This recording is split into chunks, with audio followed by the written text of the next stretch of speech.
नमस्कार, मैं हूं आपके साथ स्नेह श्रेयस। आप देख रहे हैं आय ऑन भारत। देश और दुनिया के लाखों भक्तों की आस्था से जुड़ा तिरुपति तिरुमाला मंदिर। किसी ने सोचा नहीं होगा कि ऐसे मंदिर से महापाप की खबर सामने आ जाएगी। हमने आपको बताया था कैसे आंध्र प्रदेश के मुख्यमंत्री चंद्रबाबू नायडू ने इस मंदिर में चढ़ने वाले लड्डू, जो पूरी दुनिया में फेमस है, उसके बारे में संगीन आरोप लगाए थे कि इस लड्डू में मांस, जानवरों की चर्बी और मछली का तेल मिलाया जाता है। जब ये आरोप लगाए गए तो कहीं ना कहीं हर कोई इस बात पर यकीन नहीं कर रहा था, क्योंकि ये आरोप लोगों की सोच से परे थे। मगर फिर इन लड्डुओं के लैब टेस्ट किए गए और फिर चंद्रबाबू नायडू के सभी आरोपों पर मुहर लग गई और खुलासा हुआ एक ऐसे पाप का जिसकी न जाने सजा क्या है। इस पूरे विवाद पर बात करने के लिए हमारे साथ मौजूद हैं पंडित राकेश चतुर्वेदी जी। पंडित जी, आपका बहुत बहुत स्वागत है आय ऑन भारत पर। पंडित जी, इस पूरे विवाद पर हम आपके साथ चर्चा करें इससे पहले आप हमारे दर्शकों को तिरुपति तिरुमाला मंदिर के बारे में कुछ बताइए। और जिस तरह से दक्षिण के नेताओं की ओर से यह कहा जाता है कि हिंदू डेंगू और मलेरिया की तरह है और इसे मिटाना जरूरी है, तो क्या सनातन धर्म को मिटाने या फिर अपवित्र करने की साजिश के तहत लड्डू में मांस और जानवर की चर्बी मिलाई गई? देखिए, सबसे पहले तो कोर्ट से धन्यवाद यौन भारत के इस दिव्य मंच का, जिसने इस सनातन से जुड़े हुए एक गूढ़ विषय पर चर्चा के लिए मुझे इस योग्य समझा और निमंत्रण दिया। सबसे पहले स्नेह जी बताना चाहता हूं मैं कि मंदिर की खबर सुनकर सनातन में जन्मा हुआ और सनातन के लिए हर क्षण मैं जीने का प्रयास करता हूं, ज्योतिष के माध्यम से भी और एक ब्राह्मण कुल में पैदा होने के नाते भी। लेकिन जब से यह खबरें आई हैं, मैं किसी चीज को गलत नहीं कहता हूं, लेकिन गलत क्या है? गलत है छिपा करके किसी के विश्वास, किसी के भक्ति पर, किसी के समर्पण पर आप उसको गलत तरीके से गलत दिशा में ले जा करके अनजान में उससे पाप करवाना।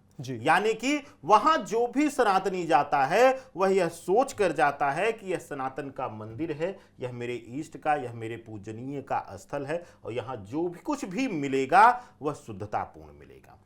मैं पहला तो इसका पूर्ण रूप से खंडन भी करता हूं कि इस तरीके की घटनाएं नहीं होनी चाहिए कहीं भी, पूरे विश्व में, भारत ही नहीं पूरे विश्व में कहीं भी धर्म के नाम को कहीं बदनाम करने का प्रयास नहीं करना चाहिए। दूसरी बात, आपने कहा कि दक्षिण भारत में, बिल्कुल सही कहा आपने, कई मंचों से मैंने कहा है जब जब वहां से सनातन को लेकर विरोधाभासी बयान आए हैं कि सनातन डेंगू है, सनातन गाय के गोबर को देखता है। आप मानिए कि गाय का गोबर कहीं ज्यादा पवित्र है उस मांस से, उस चर्बियों से जो पता नहीं कहां कहां से सड़ी गड़ी मांस चर्बियां आ रही हैं। दूसरी चीज कि मंदिर में इस तरह से इस तरीके के तेलों का प्रयोग करना, चाहे वो मछली के तेल हो, चाहे वह चर्बी का प्रयोग हो, चाहे वह किसी भी प्रकार के अन्य अशुद्ध पदार्थों का, जिसमें सनातन, वैदिक सनातन, यहां मैं उन तांत्रिकों, उन फालतू के लोगों की बात नहीं कर रहा हूं, मैं सिर्फ सनातन एक वैष्णवी होने के नाते यह बोल रहा हूं कि जो भी सनातन के नियम का पालन ना करके उसको भ्रष्ट करने का, उसको अपवित्र करने का प्रयास करेगा, उसके खिलाफ सरकार को ही नहीं, हम सबको भी एकजुट होकर जब तक हम कठोरतम रूप से इनको जवाब नहीं देंगे, अब सनातन की एकजुटता का प्रमाण नहीं देंगे, तब तक ऐसी घटनाएं होना बंद नहीं होगा।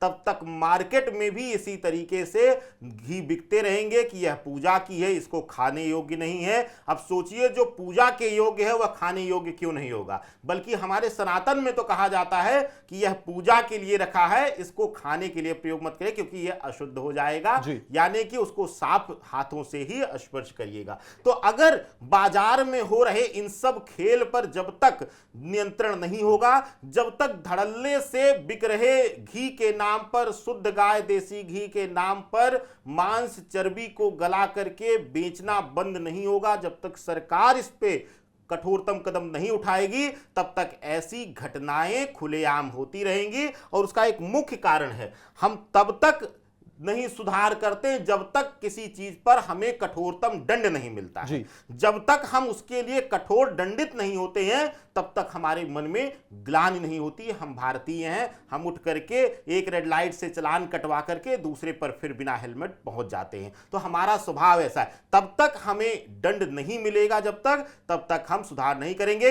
तो मैं सरकार के साथ साथ खास करके वहां पहुंच करके करोड़ों रुपए चढ़ावा चढ़ाने वाले लोगों से भी अनुरोध करता हूं कि ले जाइए घर से, अपने घर से प्रसाद बना करके शुद्धतापूर्ण ले जाइए, प्रसाद ले जाइए, 1 रुपया मत चढ़ाइए, क्योंकि ईश्वर आपके पैसे के लिए नहीं, वहां के जो व्यापारीकरण करके मंदिर का बैठे हुए हैं वो पैसे के भूखे हैं। आप अपने हाथ से शुद्ध भोग लगा के आइए, यह सबसे उत्तम होगा। आपने बात की सरकार के एक्शन की, जरूरी है इस पूरे मामले पर सरकार का एक्शन, पर इस खुलासे के बाद से ही वाईएसआर कांग्रेस निशाने पर है।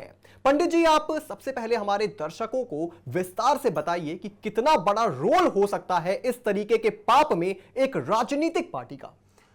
देखिए, भारतवर्ष में जितने भी कंपनियां चल रही हैं, चाहे वह घी की हों, चाहे वह तेल की हों, चाहे वह धूप बत्ती की हों, चाहे वह किसी भी खाने के पदार्थ की हों, वह कहीं ना कहीं राजनीतिक जो है वह वृक्ष के नीचे चल रही है, यानी उनकी छाया में चल रही हैं। यह प्रामाणिकता कईयों बार मिल चुकी है और बार बार यह देखने को भी मिला है कि राजनीतिक सह पाकर ऐसे लोग हमेशा बचते आए हैं, चाहे वह खाने की चीजों में मिलावट हो।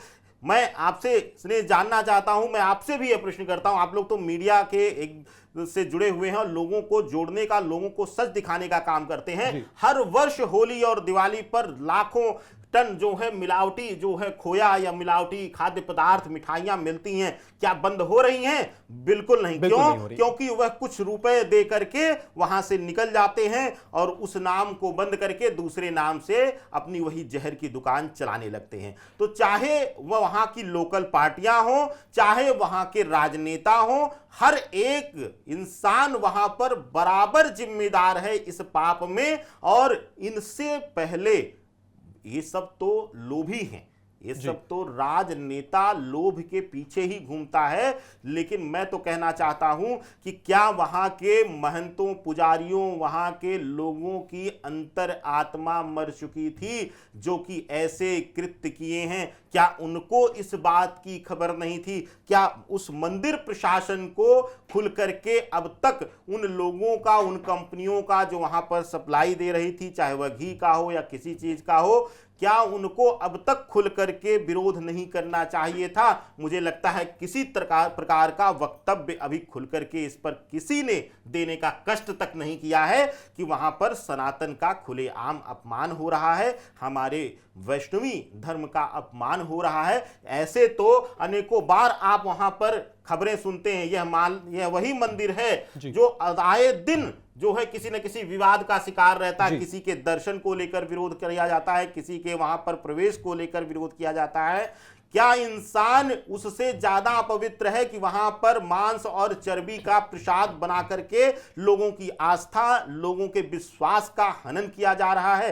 क्या इंसान उससे ज्यादा पवित्र है? क्या उसके दर्शन से वहां पर अपवित्रता फैल सकती है? लेकिन मांस और चर्बी का भोग लगा करके प्रसाद वहां पर बांटा जा सकता है। ये वहां के मुख्य रूप से पदाधिकारियों और मंदिर के पुजारियों को भी जवाब देना होगा। और ये उसी प्रकार उतने ही दोषी हैं जितना बाकी अन्य लोग, चाहे वह कंपनियां हो, चाहे वह वहां के राजनेता हो।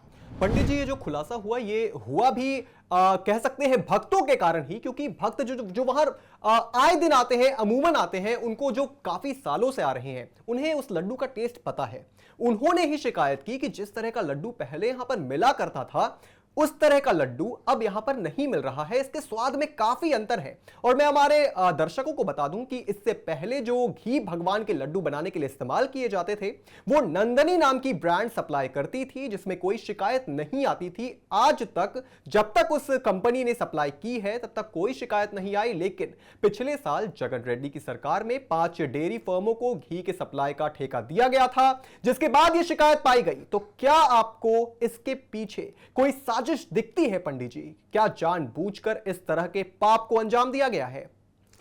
देखिए, पिछले 5 वर्षों से लगभग 4.5 से 5 वर्षों से धर्म को लेकर के हम कह रहे हैं कि जागृति फैल रही है, लेकिन उतना ही सनातन को लेकर नफरत भी फैल रही है। और इसका जिम्मेदार मैं कहीं ना कहीं सरकार को भी मानता हूं, क्योंकि हर जगह हर मंच से जब आप किसी के विरोध के लिए ही बातें करेंगे और नफरत ही फैलाया जाएगा तो कहीं ना कहीं वहां पर ये चीजें देखने को मिलेंगी। उसका मैं प्रमाण भी देता हूं कि आए दिन हम देख रहे हैं कि कोई सब्जी को गंदे नाले से धुल करके बेच रहा है, कोई खाने की चीज में थूक करके कर रहा है, बेच रहा है, कोई मसाज करते हुए चेहरे का उसमें पानी की जगह थूक का प्रयोग कर रहा है। यह सब छोटी छोटी स्तर से गिरी हुई घटनाएं विगत 5 वर्षों में बढ़ी हैं। तो इसका अभिप्राय यह है कि हम जितने नफरती बोल बांट रहे हैं उससे हमारा धर्म नहीं बढ़ रहा है, यानी कि धर्म की स्थापना नहीं हो रही है। मैं बार बार श्रेयस कहता हूं कि अगर हमें धर्म की जागृति, धर्म को बढ़ाना है या धर्म के प्रति लोगों को जागृत करना है तो अपने घर से करना शुरू करिए। मंदिर जरूरी नहीं है, लेकिन घर में एक मंदिर और सुबह शाम प्रातः और संध्या वंदन घर में होना यह बहुत जरूरी है। यह अनिवार्यता जिस दिन आ जाएगी, जिस दिन हर घर बच्चा बैठकर सुबह भोजन करने से पहले गायत्री जाप करना पसंद करेगा, जहां पर बच्चा जो है क्लब जाने से पहले संध्या आरती संध्या वंदन करना पसंद करेगा। क्लब भी जाए, मुझे परहेज नहीं है, वर्तमान समय से जुड़े रहिए, लेकिन अपना मूल, अपना अस्तित्व जब आप खोते जाएंगे तो इसी तरीके से दिखावे के नफरती बोल देखेंगे और उसका परिणाम यह निकलेगा कि बार बार हमें भ्रष्ट करने का प्रयास किया जाएगा। सबसे पहले आपको अपने धर्म के प्रति जागृत होना है, मजबूत होना है। और मैं बार बार इसको कहता हूं, कुछ लोग श्रेय जी मेरे विरोध में आ जाते हैं, लेकिन मैं इसको चैलेंज के साथ कहता हूं कि मंदिर में दान देने से पहले 100 बार सोचिए कि वह दान किसके पास जा रहा है और किसके निमित्त जा रहा है, उसका प्रयोग कहां पर हो रहा है। अगर उसका प्रयोग गलत दिशा में हो रहा है तो आप भी पाप के भागी बन रहे हैं। और साथ ही साथ अगर आपको करना है तो धर्म स्थापना करिए, 10 लोगों का, 10 जरूरतमंदों के भोजन का प्रबंध करिए, स्वयं करिए, 10 लोगों के विद्या का प्रबंध करिए, 10 लोगों को धर्म ज्ञान देने में महत्वपूर्ण भूमिका निभाइए। धर्म शिक्षा अगर वो लेना चाहता है तो उसको वहां पर मदद कीजिए। इस प्रकार से जब जागृति हमारे मन में फैलेगी तो ऐसी घटनाएं अपने आप कम होना शुरू हो जाएंगी। आपने पंडित जी बात की दान की, दान पुण्य हम करते हैं, हम रोड पर भी किसी को अगर देखते हैं कि वो भूखा है, हम उसे कुछ पैसे दे देते हैं और फिर हम ये सोचते हैं कि हमने बहुत पुण्य का काम किया है, मगर उस पैसों का वो कहां प्रयोग कर रहा है ये हम नहीं जानते, ना हम जानने की कोशिश करते हैं। बस हम अपने आप में खुश हो जाते हैं कि हमने दान पुण्य कर दिया। मगर पंडित जी हम बार बार इसे लड्डू कह रहे हैं, मगर ये सिर्फ कोई मिठाई की दुकान पर मिलने वाला लड्डू नहीं है। भक्तों के लिए ये खुद भगवान का स्पर्श किया हुआ प्रसाद है, जिसे लोग संपूर्ण श्रद्धा से ग्रहण करते हैं। आपको क्या लगता है ऐसा करने के पीछे क्या मंशा है? ये सनातन से खिलवाड़ है, ये सनातनियों का धर्म भ्रष्ट करने की कोशिश है, या फिर आपके हिसाब से इस महापाप के पीछे का क्या कारण है? क्योंकि श्री राम मंदिर, उसकी प्राण प्रतिष्ठा में भी इस लड्डू को भेजा गया था, और अगर ये वही लड्डू है तो क्या इसका मतलब ये नहीं हुआ कि श्री राम मंदिर को भी अपवित्र करने की कोशिश की गई है? पंडित जी देखिए, बिल्कुल मैं इस बात से सहमत हूं, और जैसे ही मुझे इस बात का पता चला कि यहीं से प्रसाद स्वरूप वहां पर गया था भोग के लिए, तो ऐसे में सबसे बड़ा प्रश्न उठता है कि वैश्विक स्तर पर, क्योंकि राम मंदिर, राम प्राण प्रतिष्ठा के समय किसी एक विशेष स्थान से कोई नहीं आया था, विश्व भर से लोगों ने उस प्रसाद को मंगवाया था, और विश्व भर के लोग जो है कहीं न कहीं सुदूर देशों से भी आकर के लोग उसकी गवाही बने थे, साक्ष्य बने थे। तो ऐसे में कहीं न कहीं हमारे धर्म को भ्रष्ट करने का प्रयास किया गया है। हमारे धर्म की पवित्रता, और जिस प्रकार से इस चीज का श्रेय मैं खुल करके कहता हूं कि जब योगी सरकार ने फैसला लिया कि सावन में विशेष करके आपको अपना धर्म लिखना चाहिए, तो मैंने डंके की चोट पर एक ज्योतिषी के रूप में और एक ब्राह्मण के रूप में कहा, यह सिर्फ सावन के लिए नहीं, आजीवन होना चाहिए और पूरे भारतवर्ष में यह होना चाहिए। क्योंकि जब आप लिखते हैं कि शिवा ढाबा शुद्ध वैष्णव शाकाहारी भोजन, तो वहां पर आंख बंद करके शिव और शिवा के नाम पर आंख बंद करके हर कोई चला जाता है। लेकिन जब पता चलता है कि जिस पात्र में वह दाल खा रहा है, जिस पात्र में बनी हुई दाल खा रहा है, उसी पात्र में मांसाहार भी पका है, मांस भी पका है, तो ऐसे में उसके धर्म को आहत होता है, वह धर्म आहत होता है और उसकी धर्म के प्रति भावनाएं आहत होती हैं। तो यह जो घटनाएं हैं, चाहे यह वहां के मंदिर प्रशासन द्वारा इस तरीके की लापरवाही या फिर सरकार द्वारा ऐसी कंपनियों पर नियंत्रण ना रखना जो कि गलत तरीके से, क्योंकि अगर उसमें मांस है, उसमें अगर चर्बी का प्रभाव है, उसमें अगर जो है मछली के तेल का भाव आ रहा है, तो इसका अभिप्राय यह है कि वह प्रसाद ही नहीं।